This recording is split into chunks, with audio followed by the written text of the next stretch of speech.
Wait,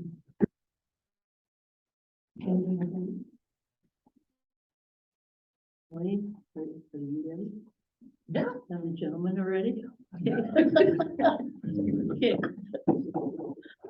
Okay, we'll call the meeting to order and start the recorder. So Carolyn, will you call roll call, please?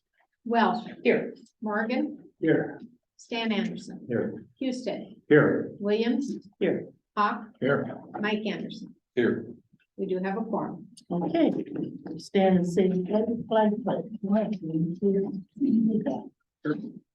I pledge allegiance to the flag Of the United States of America and to the republic for which it stands, one nation, under God, indivisible, with liberty and justice for all.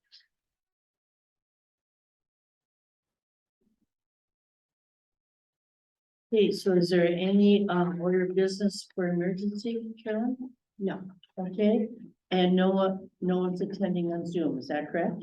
Correct. Okay, so I would call for a motion to approve the agenda. Second. Okay, moved and second to approve. All those in favor say aye. Aye. Opposed? Okay. Sergeant, would you please give us your police report? Good afternoon, everyone. Here. Only one arrest in September, so that's a good thing. It was a subject that violated the protection order.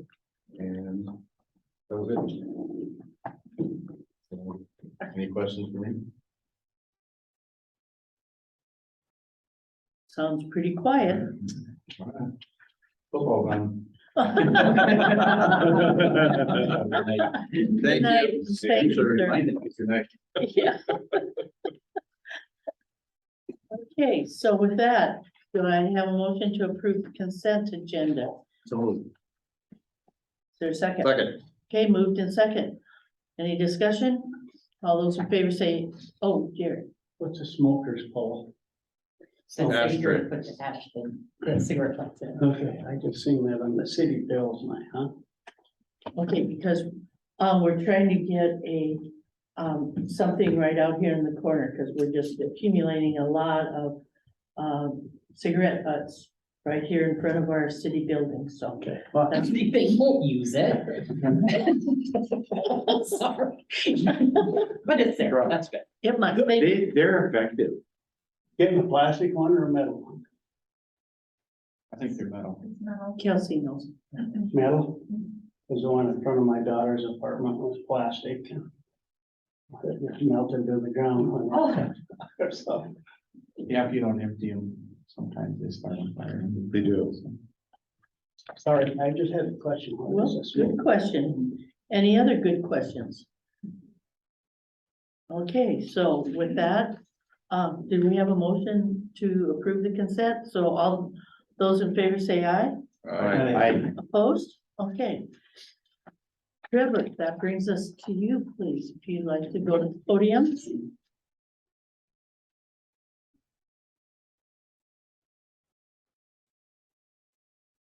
Evening, and thanks for having me.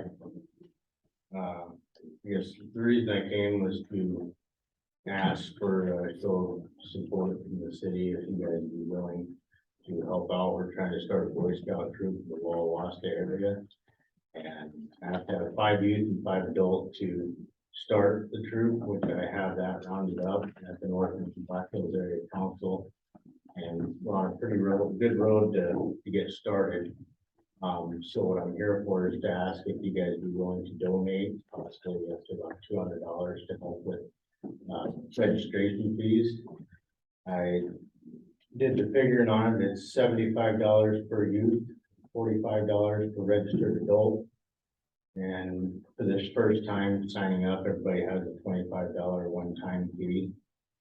And so for the youth, we're looking at $375 for the 5 that I have set up now. And $225 for the 5 adults, $250 in the first time fee, which for this group that I already have set, ready to go, is $850. So we'll have a little bit of money coming in from popcorn sales that the council has allowed us to do, not being chaptered, but they let us have some leftover popcorn to sell to kind of help get us started. was gonna go around and maybe talk to a few other businesses around town, so I think they're gonna help support it. Yes, that's all I have. Okay, well, thank you for taking leadership in that case. So what's the feeling of the, I think it's a good deal. I think we should.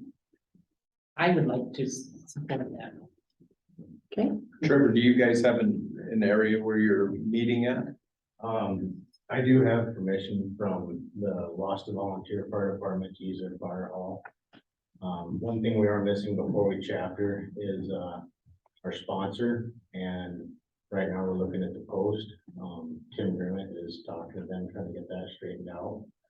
Once we get them and get our registration fees paid, then we can chapter, and I believe Jim said that we could use the fire hall as well here in meetings. So I do have 2 buildings that I could possibly do it in. A good chunk of my kids right now, the younger group are in Wasta, so I'll probably have the meetings there for the younger kids. Very good. good question. Okay, so Kelly says she supports, how do the rest of you feel? Sounds great to me. Okay, so we need a motion and the amount. Kelly, would you like to do that? I'd like to make a motion to support the Boy Scouts Club starting at 200. Okay. Okay. There's a motion, and was there a second? Stan seconded, any further discussion? All those in favor say aye. Aye. Opposed? So I commend you, Trevor, because volunteers to step up and do things like youth organizations are getting very hard to find, so we're proud of you. And I really hope it'll help our community as well, with the younger kids. Hopefully it gets more involved in it. I think it's a good deal for the kids. Do you plan on talking to the school as well, so that you can? Yes, the director that I'm working with out of the Black Hills, council is, he's kind of wanting me to, we already have enough kids to get the Cub Scout troop started, and he kind of wants us to get chapters, so that way we already have we're already in the system. And, I did, well, I had another parent that's helping me out, talk to the school and ask them, because the council has to have, at least verbal permission to enter the premises, which I think is a good way to go about it. But so I have, after we get chaptered, he's gonna give me some flyers to send out to the parents in the school. And then we'll have a little recruitment date and see if we can get some more kids interested in it. Awesome.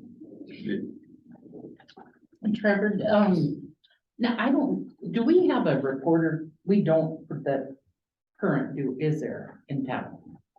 Yeah, there's somebody there now. Lexi Scott just started there, didn't she? Oh, She's, Running out of the local. The officer.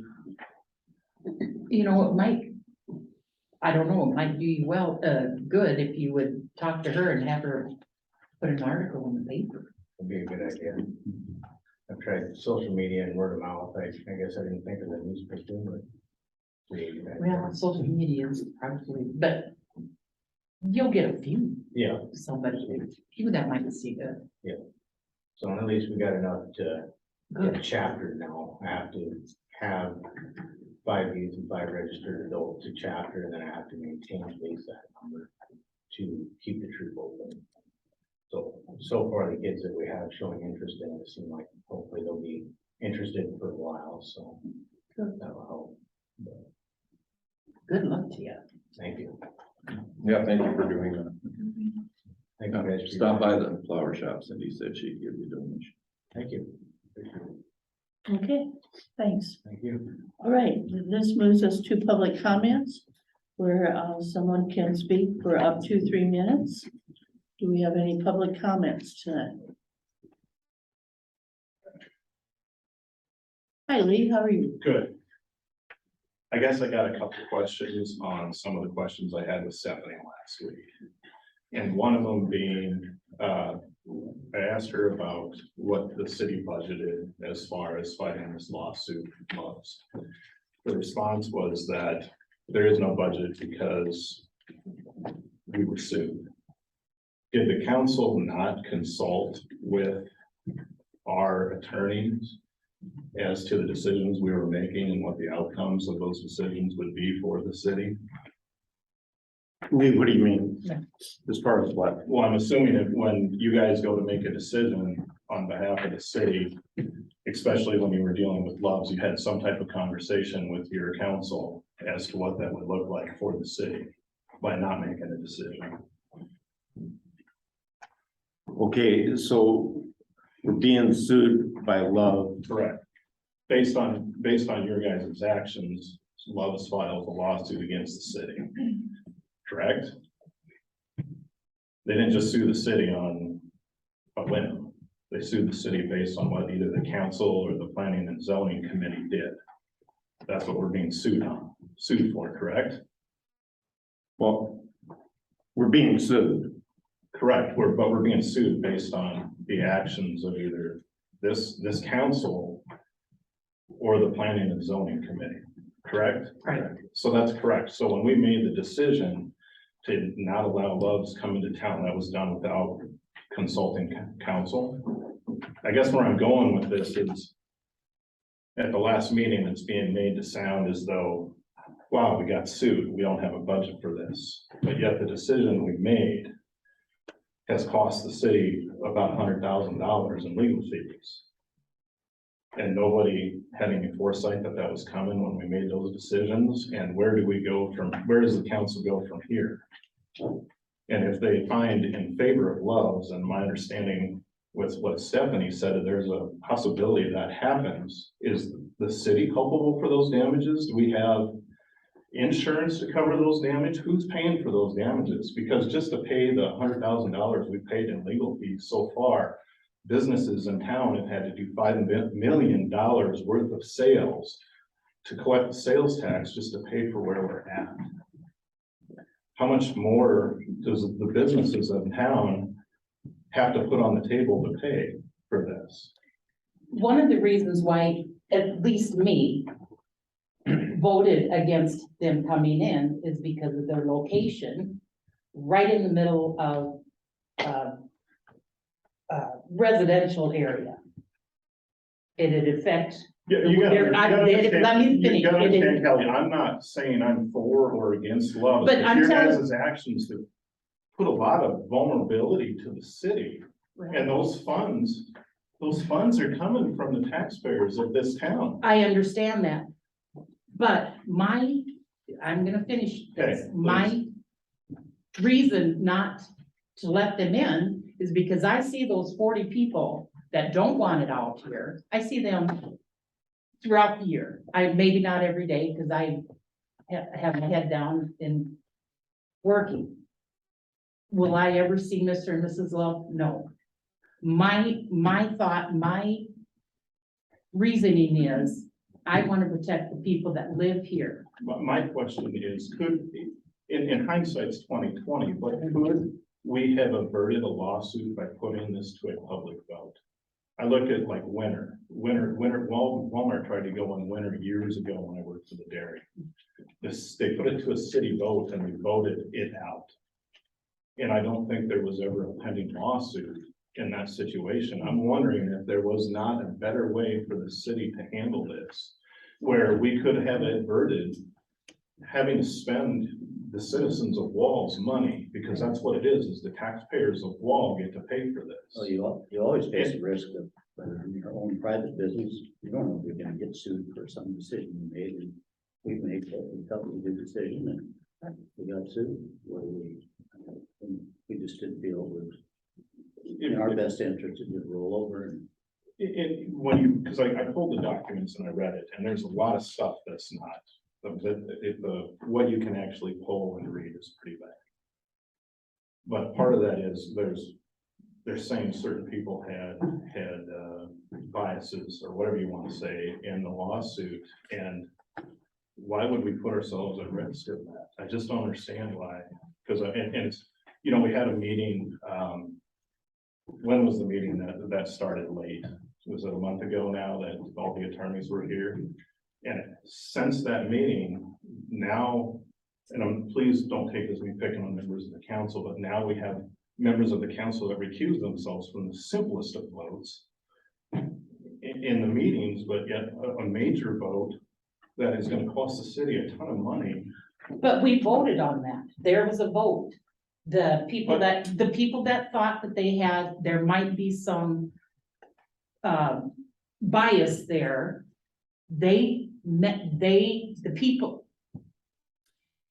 they searched their souls and said, I don't have a problem. And then we as a council could have voted, no, I think Jerry has a bias here. He's gonna get something from this if he doesn't recuse himself. We could have said, no, Jerry, so we went through that. We went through the process of doing that. Cause, and I'm not trying to be up here and throwing stones, but I'm a guy who's looking at bringing business to town. And I look at how you guys are responding to businesses trying to come to town, and tell me I shouldn't be a little concerned. I wanna bring a manufacturing facility to town that's gonna fight for the same labor pool you guys have. I'm gonna put a commercial property in the middle of a residential area, even though You it's- live here. You live here. That's a huge difference in my opinion. Okay, You live here. This guy down here is a billionaire wanting to come in, But what does- wanting to bully us into letting him in. but what does, I'm not sticking up, please, I'm not pro or against Loves. I'm pro me being able to get my own business going and being able to do it in the community that I reside around and in. And I wanna know that I'm not gonna be fought at this, do I have to put aside $200,000 of my own money to fight the city to make it happen is my question. Lee, I think we've I been understand. over, I think, let me talk. I think we've been over backwards to facilitate what you want to You do. guys have been very helpful. I'm very grateful for the help that you guys have given and what we've done over there and the support. But the next leap in this is gonna create some ruckus if I go that route, because it was just, when I asked about it at the one meeting, there was hee-hawing around about it based on what happened with Tim over there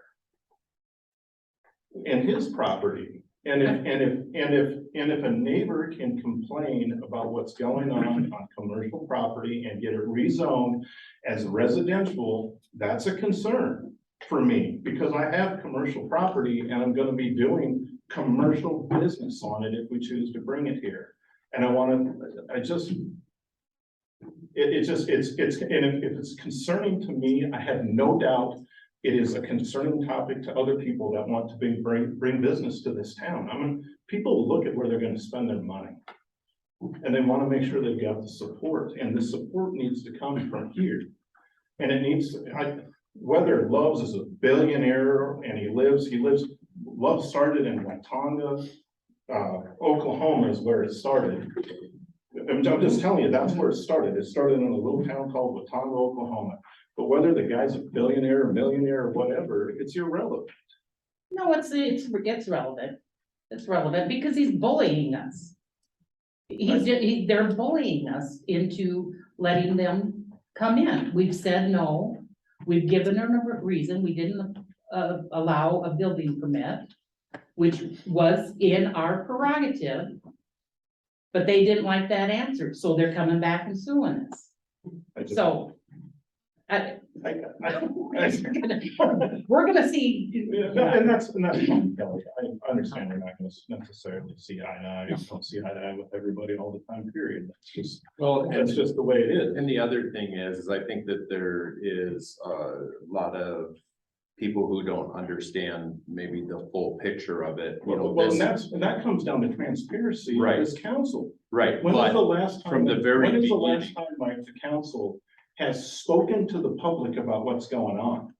well, Silence but- is but- everything's okay. But what I will tell you is, Lee, you know as well as I do, when something's in where it's at legally, we have been told You don't put a lot of that information out there because we're in limbo right now. There wasn't a decision that was made.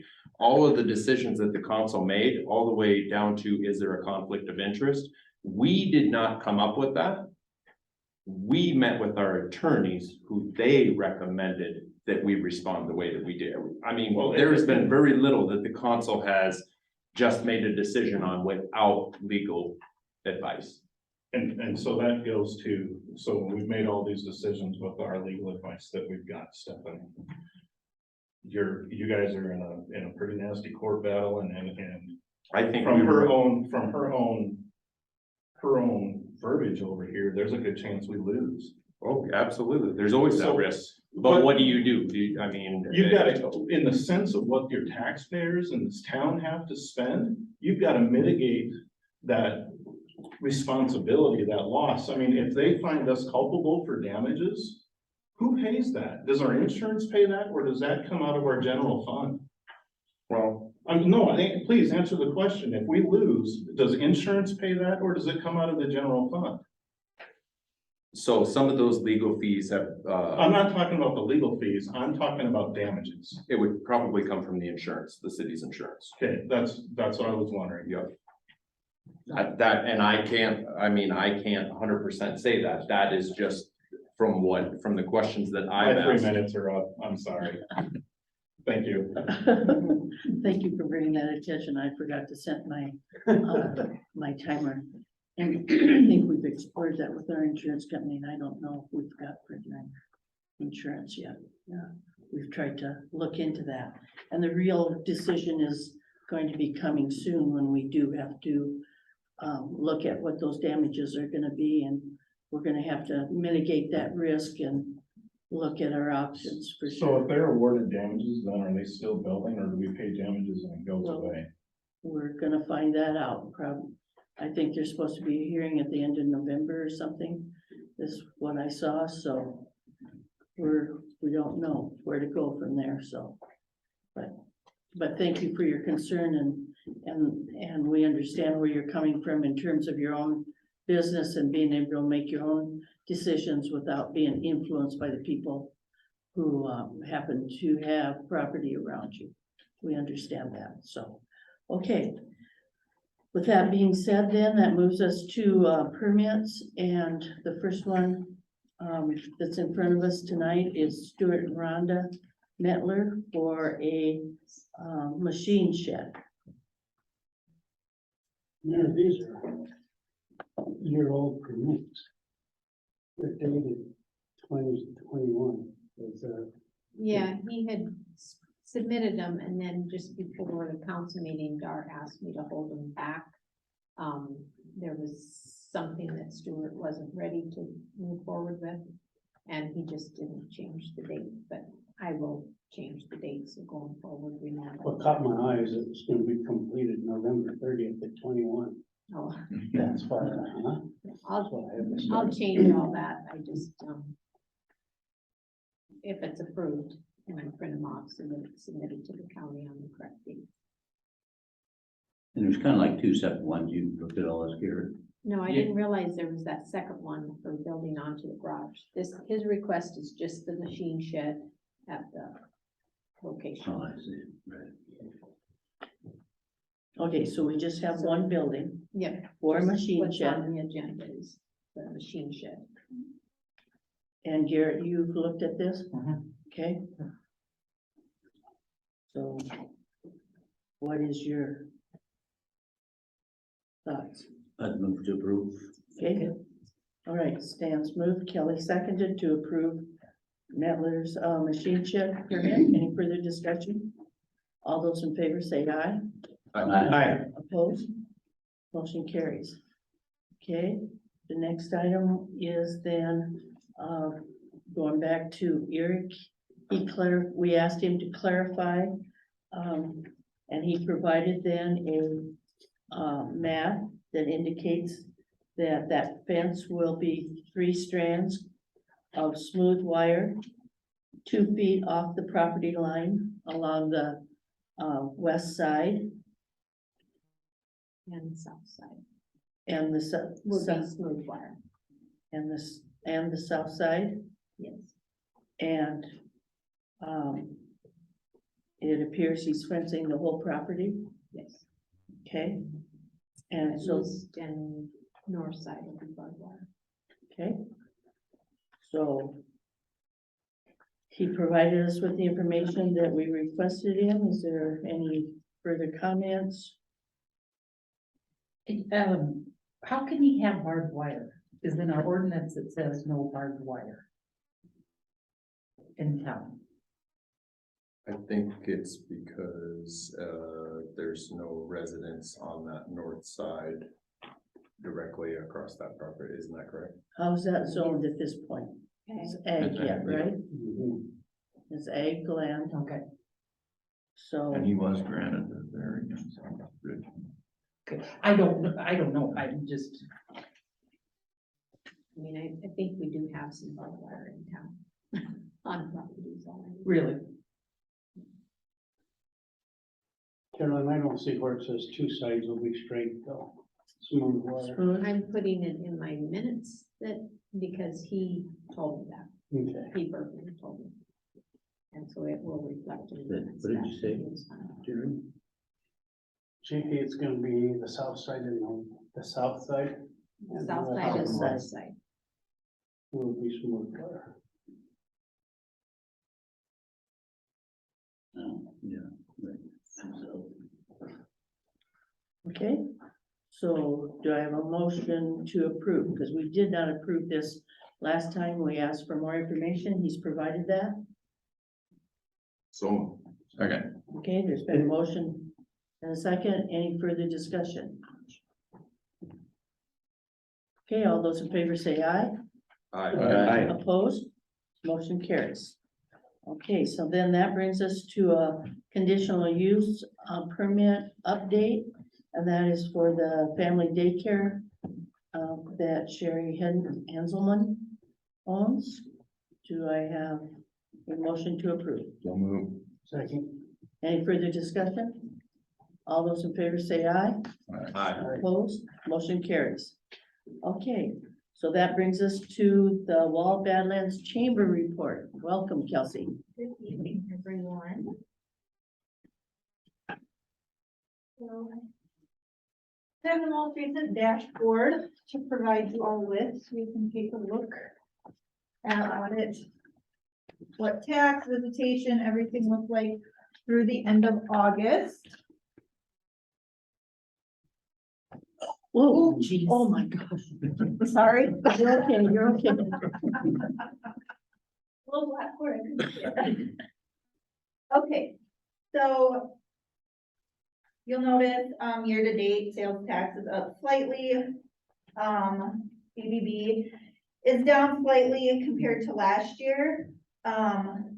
But you'll notice compared to 2020, obviously 2019 and 2018, that it is up. So that's good, about 37,000 this year and 31,000 in our last normal year. And I'm looking at, sorry, this one. So, this is part of the backside that I use to create all the graphs. But, so most of that information, the information on the data spreadsheet here goes back to 2017 or 2018. I think that's important so that you guys can see before the pandemic and how, the last 2 years that have been really crazy and out of the ordinary. But you can look back and see what it looks like. Park visitation is down just a little bit, compared to the previous years. I haven't had a chance to talk to them, see what's going on there. I know the state did, the nation did a Find Your Park campaign, 17, 18, 19. So I know that that really played a part in park visitation those few years. I do want to note though, that our web traffic and visitation information packets that we send out are through the roof. It is crazy. So you'll notice your visitor information request in July was up 944%. I sent out 585 packets in July through the mail, and then in August, 130. And those are coming from our website. And then a partnership that we do with South Dakota Tourism. So both performing really well. Our website's very good, up compared to most people that I talk to in the industry, so it's really great to see that. And then when I did put the graph together, this side that is also published on our chamber webpage, usually I only include 3 years, but a little bit more legible, not so many lines, for each different, data graph, but, I wanted to include 19, again, the last normal year that we had. So take a look through that. If you have any questions, comments, concerns, you know where to find me. Something exciting coming up for the chamber is we have decided to create a community guide.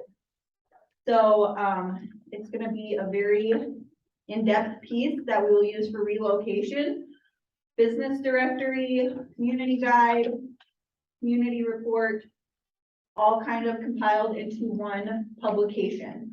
So we're really excited to just be starting that, and been working with the marketing agency and getting that designed. So we anticipate going to print this spring. So I'm very excited about that. The marketing initiatives we have, we recently started a couple different social media digital campaign with Workforce Wednesday, which will just be a social media thing where we will share all of the job openings of our chamber members on our Facebook page. And the new logo and slogan for our Shop Local campaign is going to be Shop Small, Shop Wall. And we just started a shoulder season campaign Saturday, the 1st of October, to encourage people to continue traveling to our area this fall. Our 2023 membership is underway, so business owners can be a look out for that, and it's going really well. And then just upcoming events to note, the craft show will be held here November 5th, and the pancake supper will be December 7th at the drugstore. And we're still working on plans, and we'll have more information to come regarding the chamber holiday sweepstakes, the Christmas show, and the holiday lighting contest.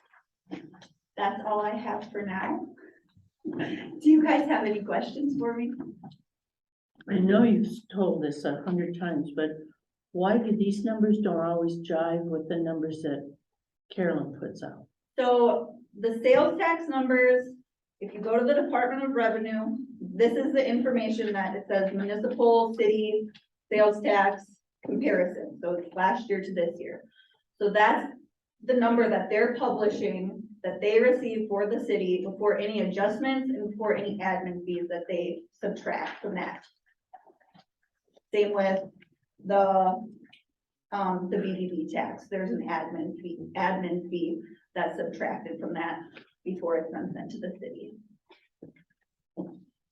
Kelsey, what's BBB stand for? Fed, Booze and Board. What was I thought? So Carolyn reports the actual dollars, and these are. Right, what you see is what's actually coming in to the city. What the state is reporting and is on the Department of Revenue is what was actually turned into the state from our local businesses. And they remove part of those dollars. And they're taking So- some out, making adjustments before you're getting it. So hers are the real dollars, we better be paying attention. Well, they're both important, but yeah.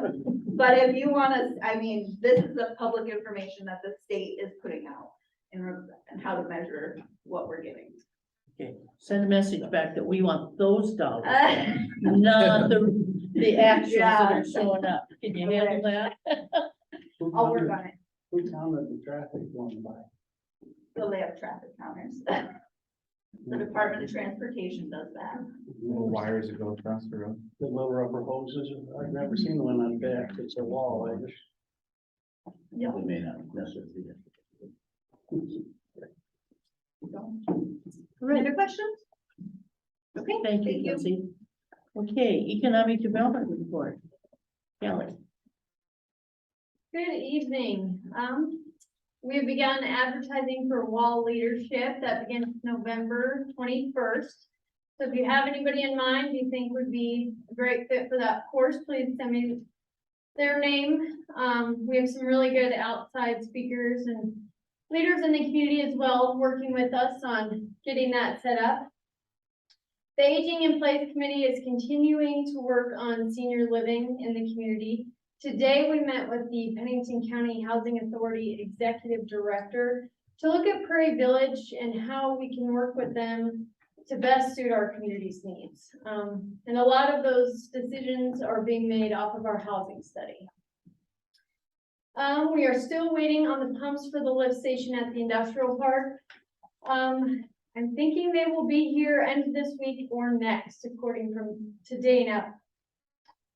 And then TDM Excavating will be trenching next week to get REA into the industrial park lot. So we are moving forward. We've had a lot of interest, both locally and from outside businesses, to come into our industrial park. So once we get this done, I think we will be selling lots quickly.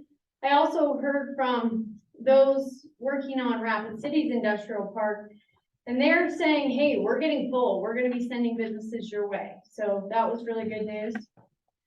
And then finally, just a reminder, our annual meeting is November 16th with the social starting at 5:30 and the meeting starting at 6. I hope you can all attend. There will be a formal invite coming out. And that's all I have for tonight. Any questions? The day of the week. It's a Wednesday, It's a Wednesday. What time is the social start? 5:30. 5:30. Thank you. Thank you. Thanks, Kelly. Okay, that brings us to item number 14, which is the ordinance 2204, which, again, Carolyn has highlighted some information, based on what the feedback that we gave her last time. Carolyn, would you like to speak to this? So I did, indicate limitations on all of those that are listed. I don't know if that's of interest. I just kind of, as I hear you guys talking, and each time we have this discussion, inserting more information to see if that's what you're interested in before I send it all to the attorney to actually develop the language for it. Are you guys thinking that way, that you want to put limitations on like the daycares and the hair salons? And I think I might have named how many we currently have for the Airbnbs. What was that number? 6 for the Airbnbs, and I think I'm wrong on the hair salons. I think it actually should be 4. I think I forgot. Yeah, it says limit 3. I was just putting the number that we already had so that we weren't pushing anybody out this time. And then, Pushing, of course, Sorry, but we're not letting anybody come in if we're limited to what we have right now, well, but that's kind of what I'm hearing from you guys. not me.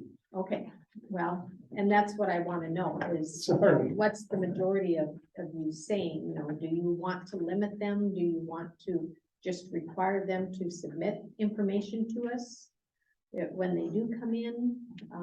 That's what I guess I just don't know.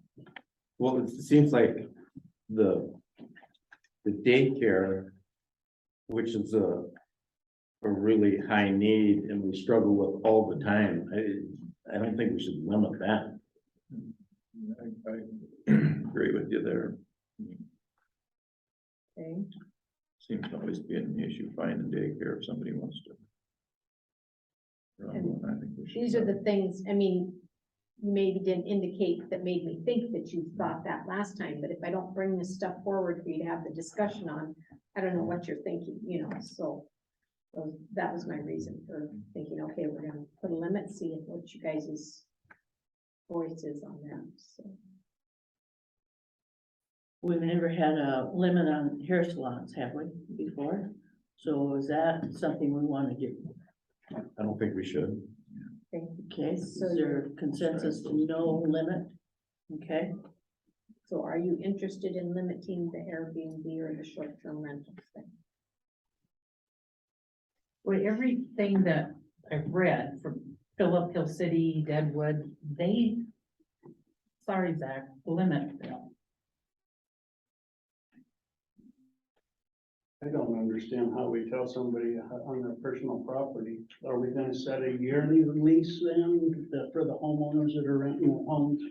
6 months?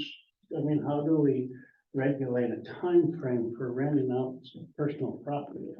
That to me is just, sorry, it just doesn't make sense to me.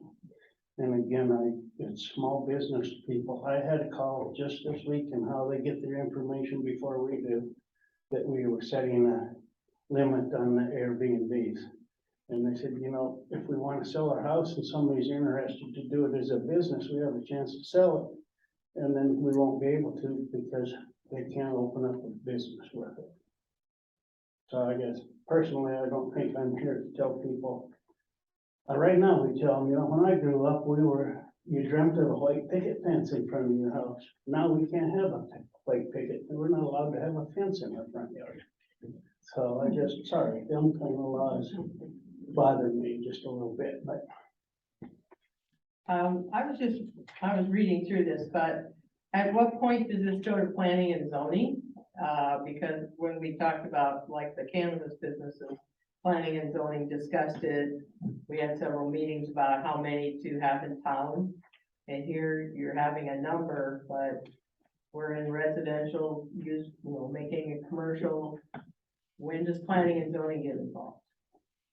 These are conditional use permits, right? So they're not. That has nothing to do with. So does somebody who houses summer help have to get a conditional use permit then? Is that considered an Airbnb? What is that considered when we house summer help and they leave?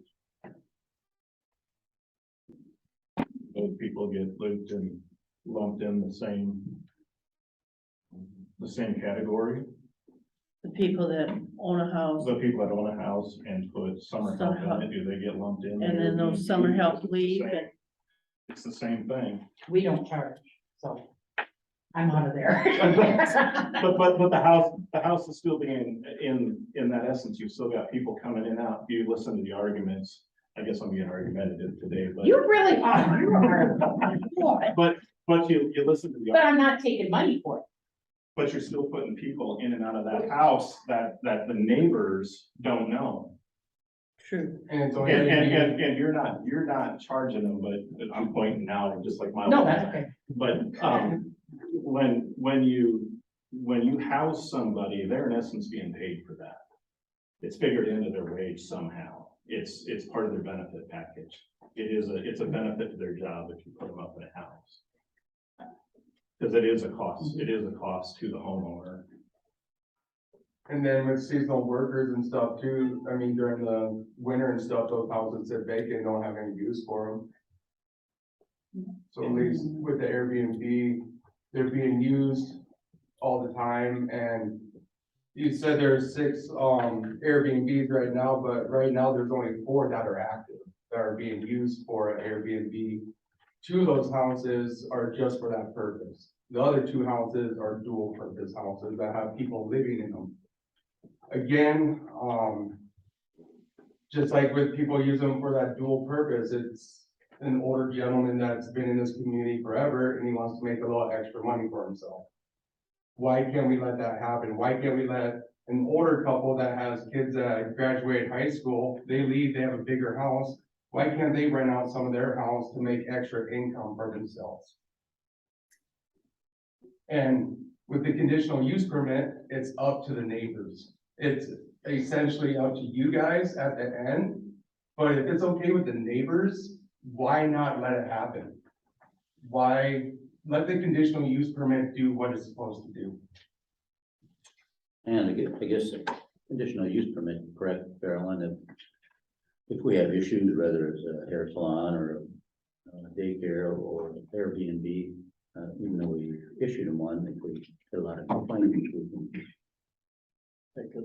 take it away. Right. So in that sense, we have control of that. And I think the point is well taken because we have a lot of houses that are for seasonal workers, and so at what point are we, I don't think we want to go where we control those or start limiting those. I hope not. Yeah, I agree. I think that'd be a problem. We renew like the daycares and they get renewed every 3 years. It's set up. And there's so Airbnbs as well. So all of them get renewed every 3 years. And. But it's said, it's in the ordinance currently that if there is a problem, the council has the authority to. Parking problem or a noise problem or whatever the case might be. Could we change the conditional use to 2 years? I mean, how difficult But I don't know, I don't think it really matters. to does change it? Okay, Because it can be dissolved at any time, that's Right, you know. that is it. the only, my thought on the Airbnb is that, and I don't know how you get the people that are actually not Airbnb, because you don't provide breakfast, do you, Zach? No, but I mean. You're a vacation home Yeah, rental. yeah. Is that they should have to go through, the health inspection, have to have a light. Well, that's on here. That's in. I know, but how do we do we grandfather the people that already have the license? I don't think that's right. I think they should Well, I go don't through. think we can grandfather them in, because if they don't have a license, that's in violation I of the think the state current law. ones, they would, from starting next year, they would be required to provide us with the sales tax license and And a health inspection. My envision was that depending on what you guys finally end up deciding here, that a letter would be sent out to all these people, letting them know that this is what changes have been made, and then based on what you guys are saying, if you think it needs to be effective January 1st, that letter gets sent out, and if you still wish to continue with your, whether it's a hair salon, daycare, these things will be required. Mhm. I guess it That's my thought. was brought up to our attention, it's supposed to be with the Department of Health too, right? So. Right. Kind of that part, we gotta get the city covered by making sure that they do get the health inspection, And do like our salons or daycares, are they required to have like certificates or certificate or, there we go. Are they going to have to show theirs as well? They get inspected by the This health department. Yeah, They- salons do, I do know that. Okay. then it says in if they need the sales tax license also. So am I hearing a consensus then that we do not want to limit these? Is that what I'm I hearing? do, well, probably yes. What's the biggest concern? Why limit them? Why not let the people have the choice to not sign that permit? And leave it up to the council if they think that there's going to be a lot getting turned in, then they can shut it down ultimately. But if the neighbors are fine with it, then why set limits? Okay, is it a consensus? We do not want to limit the Airbnbs or this part C that we're looking at, short-term rental and Airbnbs. Do we want to remove that limit? Or are we saying that I'm we saying want to yes. Remove it. remove it? What's your thoughts, Mike? Mhm. I'm still on the fence. Okay, I'm kind of wavering a little over the discussion regarding like Wall Drug, there's 3 or 4 people in town that own numerous houses. no kidding, for the That purpose of, house employees. so we're affecting a lot of people and that's how we maybe are different than some of those other communities that are being referred to, so. I don't know that there's any hurry in any of this. I guess I would like to defer that till next, or another month or another meeting at least. That'd be my opinion, but. Okay, Jerry, you feel like it needs to go, right? I wanted to disappear. Yeah. And Kelly, you're on the fence yet? Okay, so we And got, I'm just gonna leave.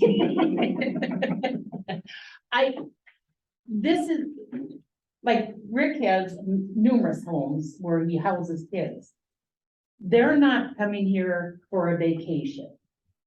So that's not a vacation home, in my opinion. They're still here for the vacation time and then that moves home. That's not a vacation. They work their tails off. They work their tails off. So it's not, I'm not begrudging them Yeah. at all, but it's still a seasonal use house. but it's not, Yeah. but it's not a vacation home. That's the difference. It's, I don't see a vacation in You know, there. what I'm not understanding is why we would limit the Airbnb. Oh, I'm not, no, I'm just trying to figure out where you're coming from with Well, the housing. Well, it's I mean, why are we limiting them? We limiting them because of the housing crisis in Wall. If there's a housing crisis in Wall, why are we housing temporary help from overseas? Because we need to have somebody do our work, because we can't have anybody. I know There's that's, nobody I know that's the else. answer to the question. I Yeah. know that's the answer, and I understand there's a work shortage. I get that. I understand that. I'm a businessman myself. I get it. But those houses still, we can't put people in. We can't put people that pay taxes year round here in them. At least an Airbnb house is collecting tax revenue. We're fighting tax revenue for crying out loud. It's gonna bring revenue to the city.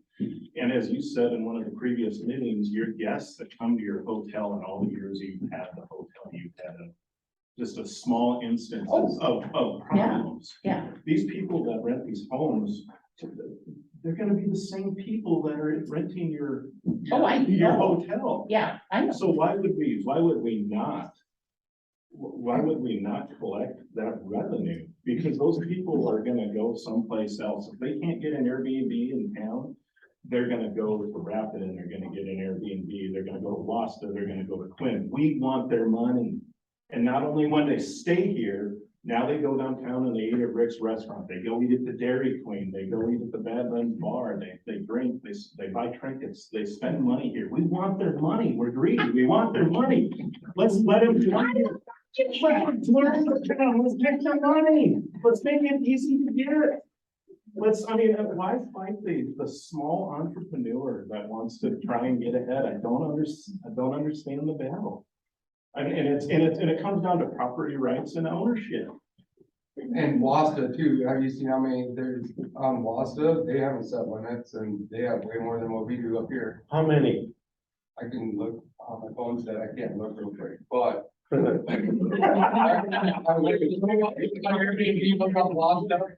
there's a lot because they turned the Redwood into Airbnb, and then there's also houses around town. There's like 2 or 3 houses. There's a new development. 3 of them right across the street from him that are Airbnbs, and then the Redwood Hotel. And let's look at the houses we put seasonal help. We don't collect sales tax off of that. Yep. It's not rented. We collect sales tax off the Airbnbs. They collect tourism, state tourism tax, sales tax, state sales tax. I mean, it's good for the economy. They're gonna spend money here. And they stay a long time here. Well, not a long time, but over 2 days to 2 weeks. And they spend money in our community. And I'm just worried about the gray area of where it's gonna start rolling over to that seasonal houses. So you have asked that we table this for tonight, I guess I don't see any harm in doing that. and we will have another discussion next month then. Is that okay with everyone? Next month or next meeting? Oh, next meeting, excuse me. Okay, yes. All right, let's move along here.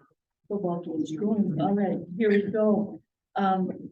We received a letter to bring from a person on Lariat Drive that brought some items to our attention, concern about dust on Lariat Drive. And so Garrett, I'd like you to give us an update on what we are working on in that, on that particular. So in May of 2021, we put down $1,500 worth of mag water to do dust control. It's like it draws in moisture, so when it rains, it keeps everything moist, keeps the dust down. Normally that lasts 2 years. It's just activated by the rain. When it gets on there, it activates it. And it is dusty out there. I drove out there. So I thought, so what I did, So I went out and I watered it because it's really dry and you can't really blade a road good. It's really dry, so I watered it down. As is every gravel road in this county. Yeah. It's really dry. And so I bladed it, leveled it all out, watered it again just to see if there was the chemical in there because usually the gravel gets pushed to the side and then stays on the gravel. And watered it again to see if it would activate it, and it didn't. It was dry again right away. And even like today with this humidity, that usually helps too, but it didn't do anything. And so I've talked to a few people that live out there. Some really like the mag water, you know, because it keeps the dust down. A lot of them don't like it because it runs off into their yard, it kills their grass. It stays on your tires, it tracks into your garage. And you know, gets on your vehicles. It's the same stuff they put on the interstate to melt the ice. So it gets all your vehicles. And so just after thinking of all that, what they use is, it's called calcium chloride. Mixture of calcium and salt. And then they water it down and put it on there. So on Eagle Circle, that's where like Jordan Kirsten and Dietrichs and Walker live. I thought I'd try and just we have some flakes that we use at the pool. I wetted it down, put the calcium chloride down, and then watered it again, and it seemed to help control it. So, and I don't know which route to go. I just got a quote from Hawkins and on Chad, on Eagle Circle, it was 375 feet of road. And I put 4 bags on there. Get back to the quote real quick, sorry. I put 4 bags on there and it seemed to do, you know, pretty good. It used a little more.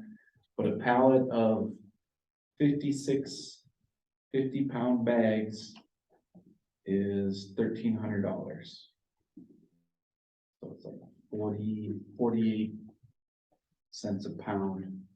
And it's like $1.34 a gallon to spread it, you know, to put it on the road. So it might be about the same cost. Okay, So, and that road out there is like 1,400 feet on where he at, so it'd take, say, 8, 12, you know, probably take 20 bags, maybe. So I just don't know which route to go to try and keep everybody somewhat happy so it's not running off and killing lawns. Well, I mean, my thing is we've always used mag to control dust. I mean, if we use a different chemical on it, I'm sure there's a downfall to that too. Yeah, it's what this is it's not mixed with water, so it doesn't run everywhere. It's just you can either get it in granular or flake. Does it last as long? And that I don't know. Just kind of. But Garrett, you say there's some resistance to this from the people that live there, like a lot? Resistance? Well, I haven't talked to everyone, but at least 2 people that I've talked to are against it. You know, the few that I have talked to.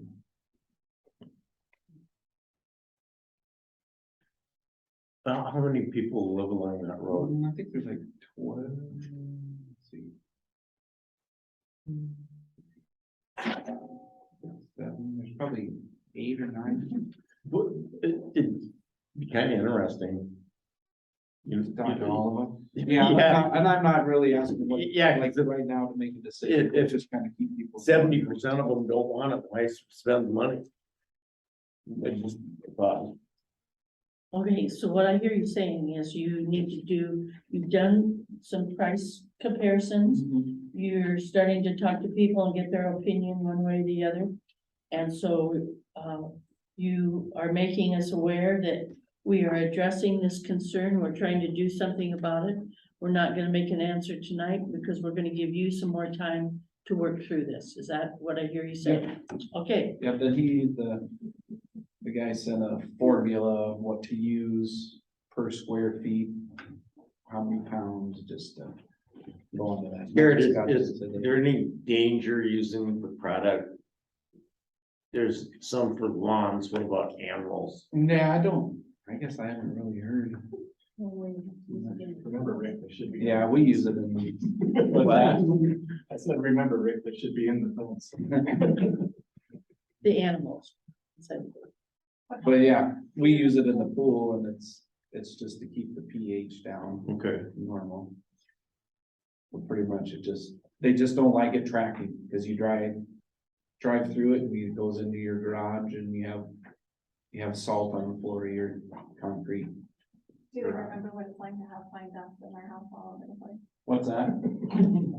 Do they remember what it's like to have fine dust in their house all over the place? I mean. Yeah, there's two of them that said, but dust is no big deal to them. okay, so we're gonna just let you continue to explore that, find a solution, okay? I think maybe we should put this out there, because she said Mayor Williams said that paving our road is out of the question. But did not, when they built this sheer addition, and you people that have been on here a long time, didn't they say that they wanted that gravel roads to keep it country-like? I've heard that from some, Isn't it in their covenants? that's what, That's why I'm wondering, when people build them houses out there, are they not aware that when that was brought up, they wanted it to be country living, and they Yeah. didn't want, they they didn't want, didn't want curb and gutter, they didn't want, Well, I'm but thinking. that most of them people have been People that gone. or they're gone. purchased, yeah, all They're that gone. to begin with the covenants, now have resold it. And they are not passing those covenants along, so these people now do not realize. the covenants. But isn't the property still under those covenants? It should be. They should receive some of They that. should, I mean, we should get copies of it, but I don't think it's copies. does anyone have copies of the covenants? I have a copy. But we still, would be nice if we could come up to some solution that's just kind of, they wanted it that way and. well, I think it'd be nice if they would have the covenants, but then we fix the dust thing, but just not the April. Well, and along that same line, Kelly, Echo Valley is that is gonna be gravel road. Yeah. Kelly Gloria or Hanson property is gravel road. So we don't have paved roads in other parts of the city. And the one that is mentioned here, I believe they did themselves. It wasn't a city expense, so. The one that's Yeah, we talked about that. don't go out there. Yeah. We don't blade it or do snow. Yeah, it's their own deal. Yeah.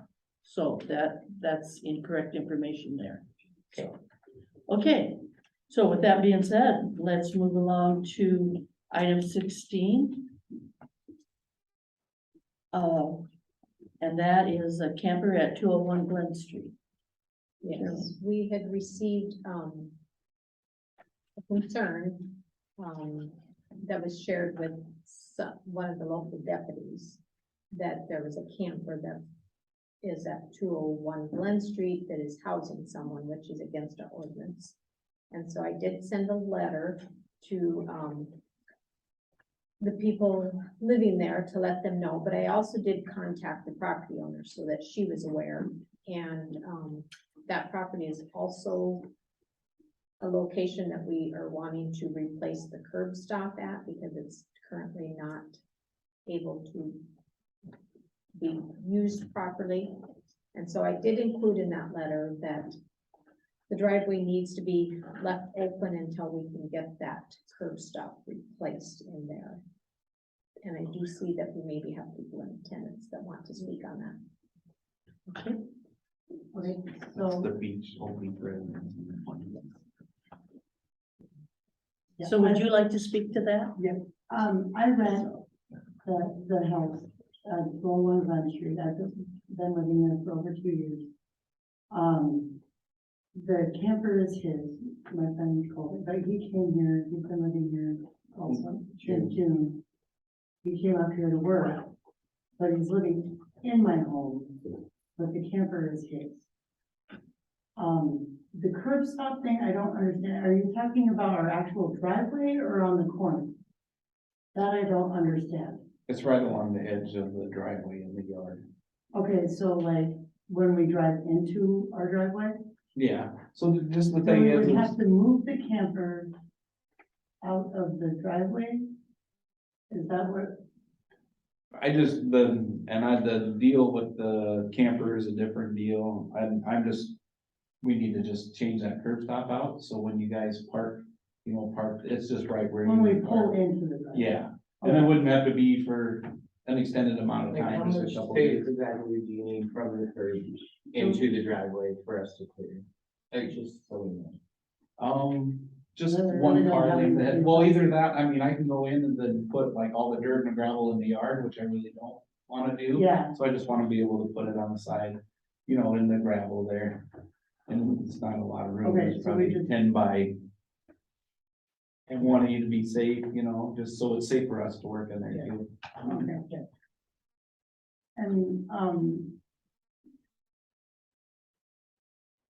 Yeah, so where I'm at with this is I've been living with her since June and the landowner or the property owner is aware of that. I'm not on the lease itself. However, I can prove I've been helping pay the electric, the water, other utilities and things like that.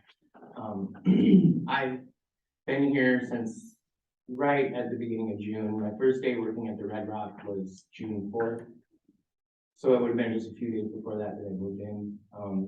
In that time, I've been looking for housing. I've been trying to find a rental. I've been trying to find anything really, and there's just nothing. This is kind of my last ditch effort to kind of have my own little space. So I found all my money anyway, and now I'm being told that I need to get rid of it. So I guess I'm looking for advice from you guys, because I wasn't aware of the ordinance restricting I wasn't, the camper. But you're not living in it though, are you? You're living in the house. I mean, correct? Is that how, you're not living in? well, I mean, that's what I'm I'm staying saying, in the the- storage unit or. Yeah, it says it can't be storage, it can't be anything. So from what I'm gathering, like for what I have it here for, I can't use it for. I can't put my things in it, I can't put myself in it. And it's in the way for the city to put the curb stop in. So, I mean, from what I'm being told, or the way I'm gathering it is like it's not welcome or wanted. Okay, so we need you to make space so he can fix the curb stop. Yeah. That's number one. I can meet with you guys tomorrow if you're around, I work 10 to 4. 10 to 4. And I would tend to, I'll be at the Rock. Okay. Well, I'll go up there and do some measuring and look around and then get a hold of either one of you. Okay. As far as the curb stop. And so I guess my question would be for the council, like, suggestions, or it says in the ordinance that there is, conditional use permit to be granted by the city council on a case by case basis. What the requirements may be to that, or if I do qualify or do not, or what I could do to try to qualify, or, I wasn't even aware of the ordinance. So Okay, so you're indicating that you're not living there, you're living in the house. that's You're where not I in that paid for camper. Yeah, Okay. So, the utility It's is up to in them the what they house, want. but it is his camper. Well, it's within the complaint that somebody was living in. It was indicated by one of the local deputies that they had been receiving complaints that someone was living in the camper, and that is against the ordinance violation against the ordinance. And he wanted to let me know so that to take care of it, because they don't handle that part of the ordinances. So then that's when I sent the letter to notify them how the ordinance reads, but he is right, and it's a conditional use. You can grant the variance, it just has to be handled correctly, and. that- so he would have to fill out some paperwork to get a conditional use permit, is that right? Okay, You so have that form. if how would that's- it be if Garrett comes and works with you folks tomorrow in terms of the curb stop. Okay, and then we can address the conditional use permit, but certainly there are campers in other people's driveways all over this town. So, We didn't, that's why we didn't know there was any issue at all. so it's a little bit hard for me to think that if you truly are not living in it, which is a problem, that we just need to explore this situation a little bit more and work with you folks. Okay? Yeah, we're more than willing to work with you. Yeah, Okay. Is that okay with you, Pierre? Is it part Yeah, of that absolutely. decent place? Yeah, it's backed in off to the Very side nice of the looking. property As edge. far back and over as we can get it. It's right up against the house. I would say as long as you're not living in it, and it's not parked in an area that's obstructing vision or anything like No, that. it's I mean, tucked in there. we're in and out of there every day. I mean, we've got, we have teams in the other plants, you Yeah, know. that's we- we've been- default, Yeah, probably default smokes, so we Yeah. probably smoke cigarettes in there. yeah, So, but it's just, I mean, it is his camper, but we rent the house. Okay, okay. All right, is that okay with you here? All right, let's move on. And that brings us to item number 17, which we have a wonderful lady in our community that is celebrating 100 years old. And we were asked to make a proclamation. And so I'd like to read that. Whereas on October 8th, 1922, Dorothy Mary Strandle was born the second child to Charlie and Evelyn Strandle near Deep Creek. And several years later, in 1940, she moved to Quinn to finish her high school education. The same year, on September 17th, Dorothy married Roy Heyman. They moved to Gary, Indiana, where Roy worked in a steel mill and Dorothy a lunch counter at a drugstore making 10 cents an hour. From there, they went to Gary, Indiana. From Gary, Indiana, they moved to Dorothy's family's ranch, where their first child, Lucille, was born. Then they moved to the Heyman family ranch, where sons William and Robert joined the family. They lived here until 1966 and then moved to Wall. Dorothy worked many, many years for the Wall Drugstore, filling many roles while there. She was also an excellent seamstress and designed and made many clothes for her children, neighbors, and friends. Dorothy and Roy enjoyed visiting with travelers at Wall Drug. After their retirement, they also made many lifelong friends. Dorothy and Roy were blessed with 8 grandchildren, 18 great-grandchildren, and 14 great-great-grandchildren. It is fitting to honor Dorothy and her wonderful legacy on her 100th birthday. Therefore, I, Mary Williams, Mayor of Wall, do hereby proclaim October 8th, 2022 as Dorothy Mary Heyman Day. So I will be signing this proclamation, and I understand she'll also be receiving one from the governor of South Dakota. So we are very honored to have such a wonderful lady, longtime resident, that's made a mark on the Wall Drugstore and the community. So I will be signing that. Okay, with that, do we have to vote on that at all, or, okay, so on item 18, approved fee for Helms Independent Study. Tell us about that, Carolyn. So part of the airport project for the runway extension, which this is a reimbursable fee by the FAA, part of the grant, is another firm has to review the numbers, the budget numbers and everything that Mead and Hunt have put together for this project, and have to verify that those are accurate numbers. And so there's an agreement that we got submitted for that, and it's gonna be a cost of $4,000. And since that's over the 2,500 that she can approve by purchase order, I put it on the agenda for approval to approve that. That's just Agreement. something needs to be done for the private. So move that we. Okay, so Stan's moved, Jerry seconded. Any further discussion? All those in favor say aye. Aye. Opposed? Okay, motion carries to approve that contract. Okay, that moves us to item 19, which is the mayor's report. And I would like to start that with a report from the Essential Services Committee. And that's Dan and Mike, and they've been working with the ambulance, and because neither of them were able to attend the last meeting, I would report that they are looking to fill some board positions, and there are some people that are stepping forward to help accomplish that. They need a board of 5, and they had 3 that stepped away. There's 2 gals that have stayed with the project and are doing their very best to keep things moving forward. They are also learning to work on QuickBooks, which will help with financial reports, and those were included in your packet. And they are in the process of trying to rebuild the data in terms of what has happened over the last few years to get things on track.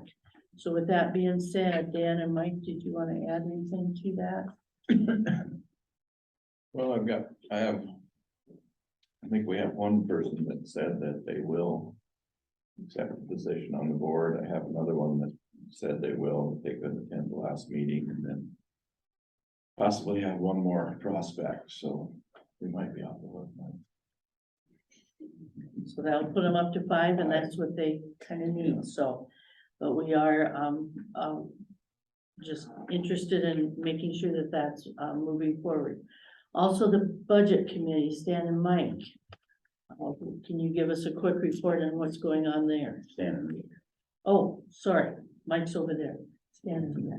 Well, we met today for the second time, Rick and I and Mary and Carolyn, and we kind of massage the numbers. Hopefully by next meeting, we will have something that Carol, we will kind of go through with the council, kind of move forward. Some of the bigger things we're looking at, but we'll kind of get it in 2022's budget is the Gloria Street project. Hopefully that we'll get the bid letting tomorrow. So hopefully we can move forward, and so that money will come out of 2022 budget. 2023, we will do Echo Valley. We've run into some problems. We thought we were going to get grant, which I no longer think we will get. So we are looking at some loans that we need to probably acquire, which seem to be like pulling teeth from South Dakota housing and so forth. But I think we'll get that figured out by the next meeting. And the 4th Avenue project, and of course, then we got the airport project that is already bid, and that will be a 2023 project. It's like a $6 million project, of which 5% or 315,000 comes from the city, which we have about 100 close to half set aside already from previous years. And the 4th Avenue project, I think we have a $600,000 grant that we thought we had to get used up next year, but they've kind of given us the okay that, and I think we'll get that in writing, that we can push that into 2024 and still get the 600,000. So because if we do all these projects this year in Echo Valley, and it's going to put a very tight squeeze on our budget. So that's kind of the plan, and in doing so, I think almost all the requests, private requests, or not private, but from I don't know, 15 or so organizations.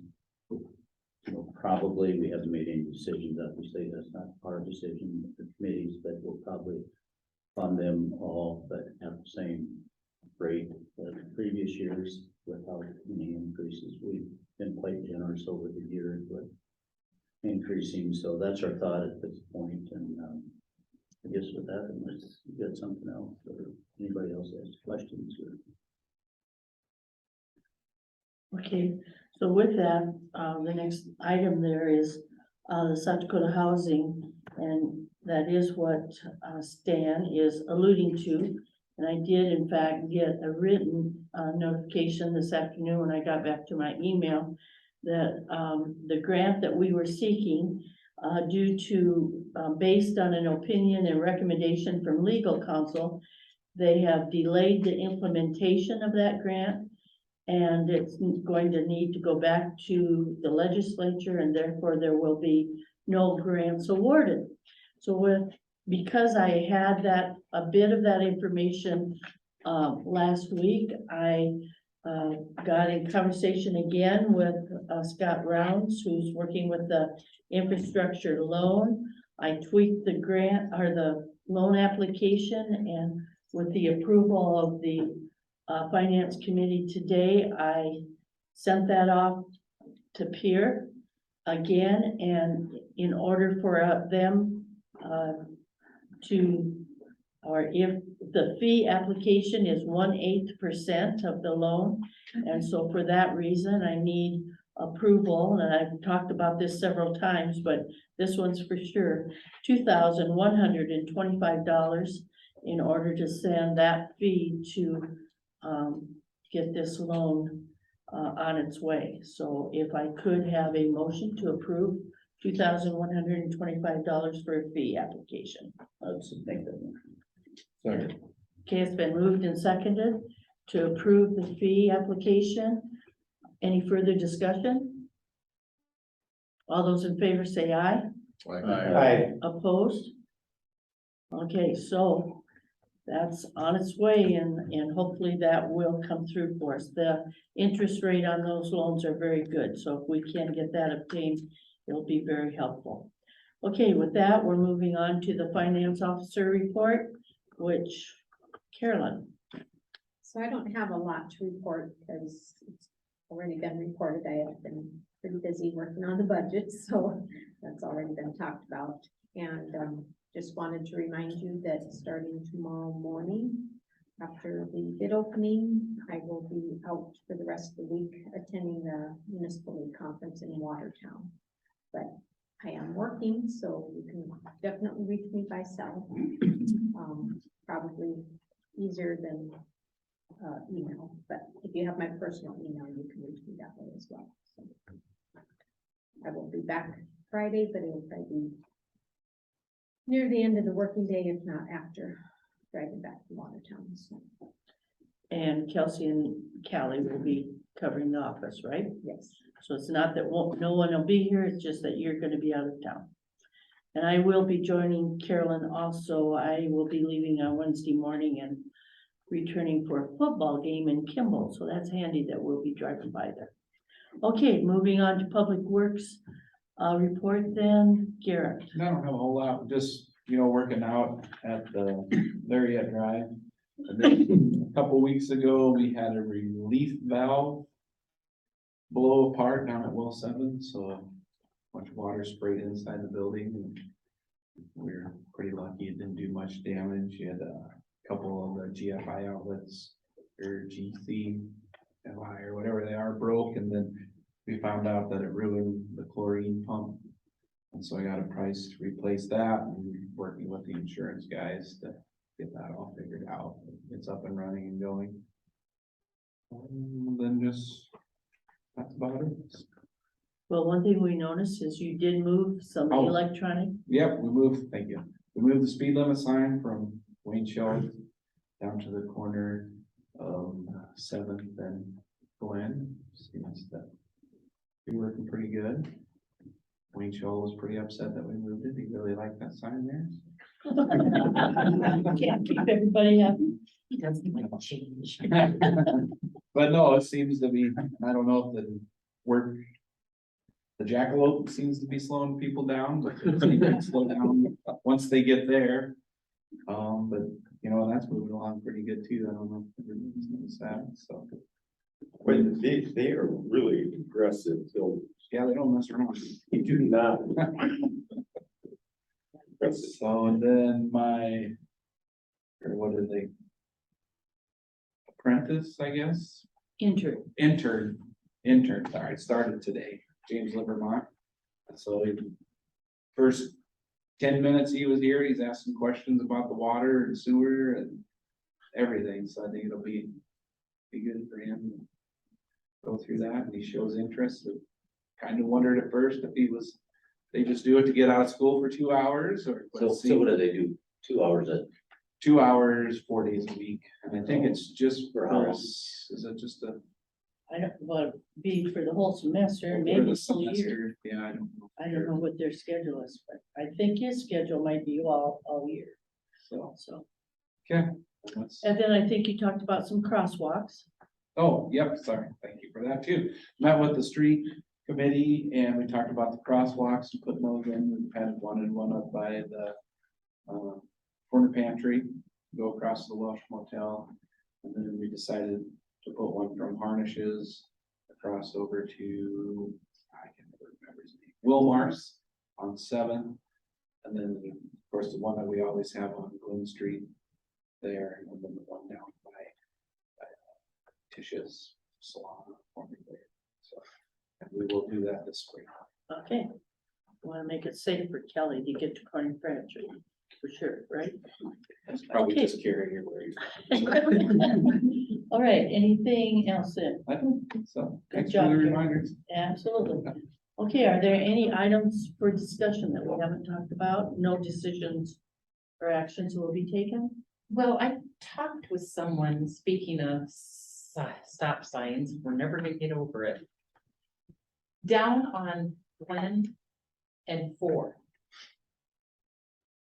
He said, that they like to run through that stop sign, and I don't know how you can. But he says they'll sit outside. Oh, yeah, every stop sign in town. It's- Oh, I I've know run it. somebody out of- Yeah, No, I've almost been hit or hit several people there really. too, yeah. Well, if you would stop. Well, they hit me when I'm going there. There may, That's another one that. you have to, I mean, generally you turn, so why are they not stopping? Anyway, he was just wondering if we could maybe look at something. Need some like crossing guard volunteers to sit there. There you go. Paintball. Yeah. Okay, so, That's- but if we get them slowed down up the street, maybe they'll. That slow- might help. Maybe You that- really can notice the sign now.